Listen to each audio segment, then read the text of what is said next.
Comment vous protéger de l'inflation? C'est à cette question que répond Vanguard dans cette étude. Vanguard réalise toujours d'excellentes études et dans celle-ci, il démontre que les deux classes d'actifs qui vont le mieux vous protéger de l'inflation sont les commodities, c'est-à-dire les matières premières, et l'or. C'est ce que vous pouvez voir dans l'histogramme de droite qui est systématiquement plus élevé que pour les autres classes d'actifs.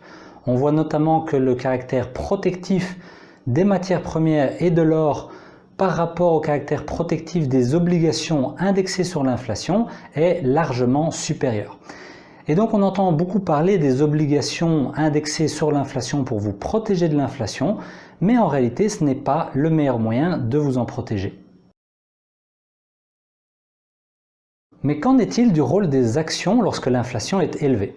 C'est ce qu'on peut voir dans ce tableau où on voit que le rendement mensuel des actions américaines entre 1947 et 2021 a été positif quel que soit le niveau d'inflation constaté. Par contre, on voit aussi que lorsque l'inflation est élevée, eh bien, le niveau de rendement des actions est clairement inférieur que lorsque l'inflation est plutôt modérée. Par conséquent, les actions restent un bon investissement si l'inflation est plus élevée et on va voir maintenant s'il y a des différences entre les différents secteurs.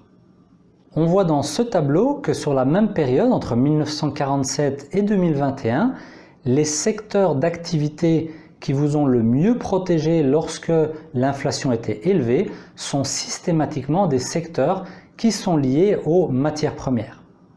Donc par conséquent, vous voyez qu'on retrouve ici l'impact des matières premières dans le cadre d'une protection contre une inflation élevée.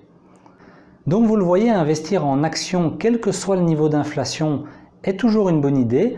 Par contre, diversifier votre placement sur d'autres classes d'actifs peut également s'avérer très utile.